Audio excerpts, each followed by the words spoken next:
ये कनाडा को समझ में आ गया तो फिर तो दुनिया को आ ही जाना चाहिए भाई। इनके साथ हमारे अभी क्या 6 महीने पहले तक क्या रिश्ते थे इनके हमारे साथ, वो तो और आज सुर बदले हुए हैं पूरी दुश्मनी की सरकारी का बात हुई, पोजीशन में कौन था? मार्क कार्नी साहब 2 दिन में ऐसा क्या देख गए भारत आके?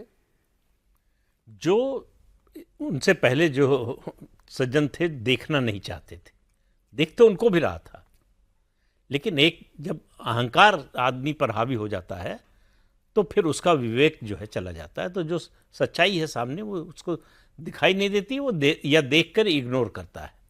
वही फर्क है दोनों में। माइक कार्नी को समझ में आ रहा है कि दुनिया में क्या हो रहा है, भारत की स्थिति दुनिया में क्या बन रही है।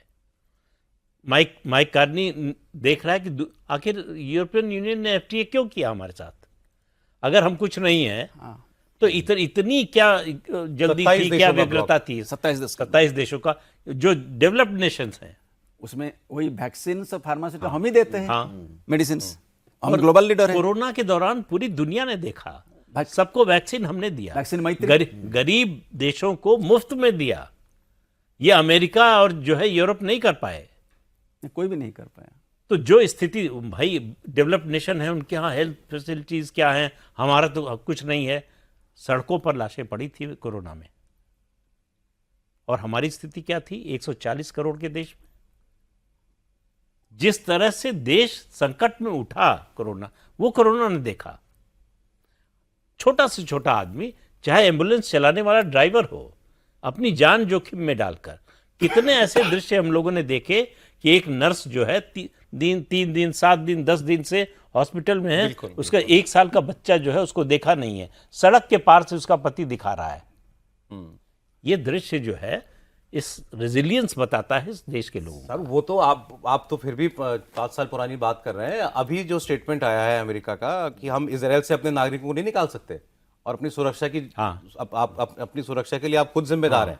मतलब इजराइल से भी इवैक्यूएट करने की स्थिति में नहीं है अमेरिका अपने लोगों को, और हम वॉर जोन से निकाल कर लाए, हर बार निकालते हैं सर, न केवल अपने लोगों को बल्कि दूसरे देशों को भी। वही सर अब एक जरा ये बता दीजिए लोग, क्योंकि ये तो एक यक्ष प्रश्न है कि ये लड़ाई कितनी लंबी चलेगी, और क्या ये भी तेल की लड़ाई है सर, वेनेजुएला जैसी?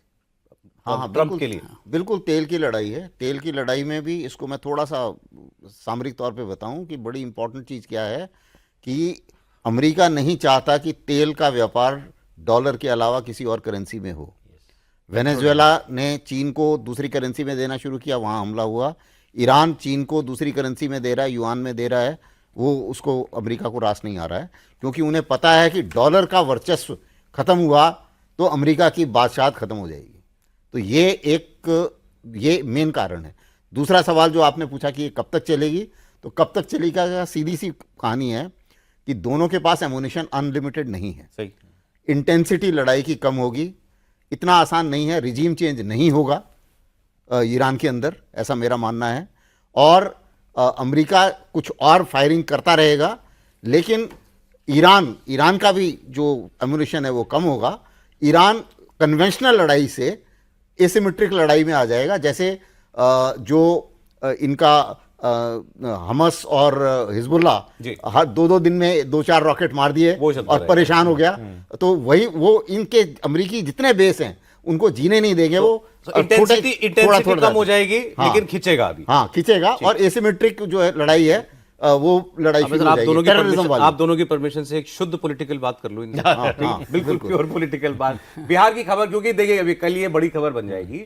निशांत कुमार जो हैं नीतीश कुमार के बेटे, आज अनाउंसमेंट हो गई कि कल उनकी फॉर्मल एंट्री पॉलिटिक्स में होगी।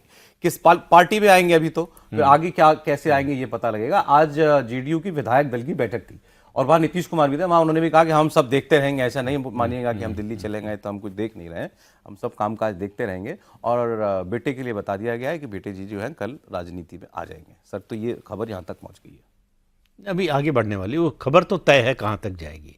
डिप्टी सीएम तक जाएगी।